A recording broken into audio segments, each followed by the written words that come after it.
Hello friends, मेरा नाम अनीता अरोड़ा है। मैं बरेली से बिलोंग करती हूँ। तो फ्रेंड्स, अगर अब तक आपने मेरे चैनल को सब्सक्राइब नहीं किया तो आप उसे सब्सक्राइब कर दीजिएगा, और अगर आपको मेरे वीडियोस पसंद आते हैं आप उसे लाइक और शेयर करिएगा। तो चलिए स्टार्ट करते हैं। आज का मेरा टॉपिक है फाइबर।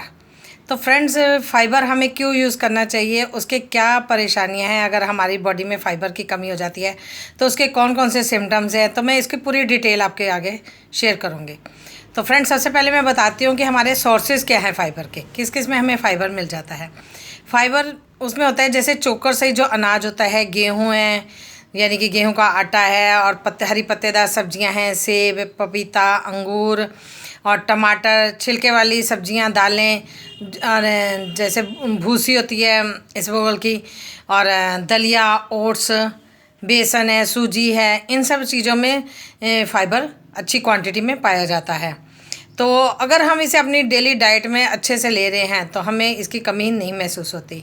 बट लेकिन अगर डाइट में हम थोड़ी सी भी इसकी कमी कर देते हैं तो हमें किन दिक्कतों का सामना करना पड़ता है, वो मैं आपसे शेयर कर रही हूँ। तो यानी कि इसकी कमी से हमें कौन कौन से लक्षण आ जाते हैं, यानी कि कौन कौन से सिम्टम्स होते हैं। तो फ्रेंड, इसमें सबसे पहला जो सबसे मेन वो है कॉन्स्टिपेशन की परेशानी। तो आपने बहुत से लोगों को सुना होगा, कब्ज का बवासीर हो जाती है उससे फिर आगे। तो ये परेशानी जो है ये फ़ाइबर की कमी से ही होती है। अब बीपी में हमारा अप डाउन होना, यानी कि, और ब्लड शुगर हमारी में समस्या आनी, कभी शुगर बढ़ गई है कभी कम हो जाना, वेट का बढ़ जाना हमारा, और पाचन तंत्र कमज़ोर होना, यानी कि डाइजेस्टिव सिस्टम जो है वो वीक हो जाता है। तो कईयों का जी में चलाने लगता है, ऐसे लगता है जैसे वॉमिटिंग आ जाएंगी। ये सारे सिम्टम्स जो होते हैं फ़ाइबर की कमी से होते हैं। तो फ्रेंड्स, अब इसके मैं बताऊंगी कि फ़ाइबर अगर हम लेते हैं अलग से अपना उसको, तो अगर हम अपनी डाइट में ना लेकर फूड सप्लीमेंट के थ्रू लेते हैं तो हमें इन सब किन चीज़ों में ये हमारी हेल्प करता है। एक तो ये, जैसे मैंने भी बताया, कॉन्स्टिपेशन की प्रॉब्लम होती है तो उसमें ये हमारा डाइजेस्टिव सिस्टम को इम्प्रूव कर देता है, ताकि हमारी कॉन्स्टिपेशन जो है वो ख़त्म हो जाता है। कोलेस्ट्रॉल लेवल को कंट्रोल में करता है, ब्लड शुगर को कंट्रोल में करता है, हमारा वेट मैनेजमेंट को कंट्रोल करता है। और सबसे बड़ी बात, इसकी कोई स्मेल नहीं होती, और नेचुरल है, यानी कि ऑर्डरलेस है, और किसी तरह का कोई टेस्ट नहीं है। आप इसको किसी भी फूड में किसी में भी मिक्स कर लेंगे तो ये सेम वैसा ही बन जाएगा इसका टेस्ट, यानी कि अलग से आपको कुछ नहीं इसमें पता चलेगा।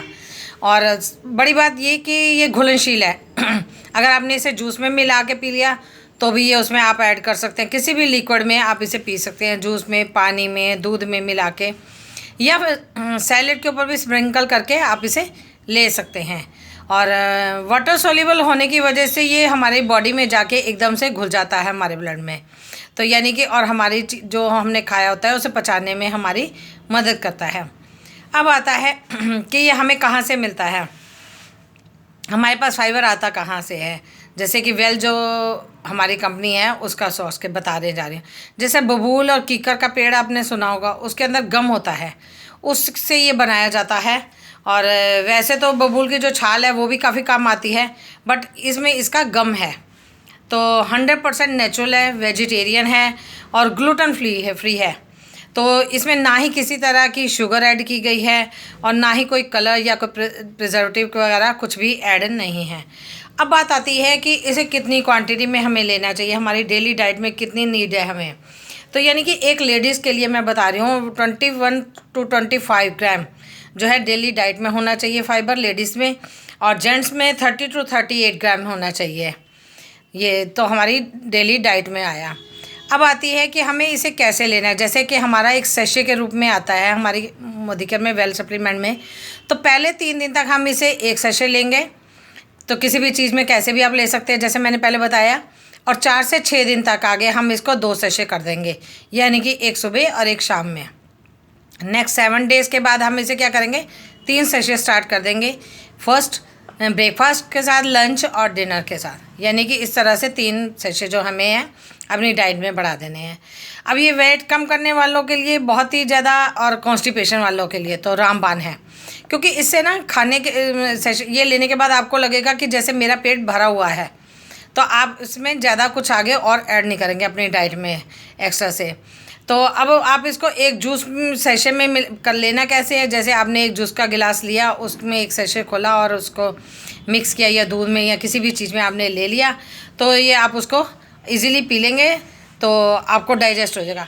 अब बात करूँ, आप चाहे इसे खाने वाली किसी भी चीज़ के ऊपर भी स्प्रिंकल कर सकते हैं, सैलेड लो या आपने पेस्ट्री है या किसी भी तरह की कोई चीज़ ऐसी ली है तो उसके भी ऊपर भी आप स्प्रिंकल करके ले सकते हैं। तो थैंक यू सो मच।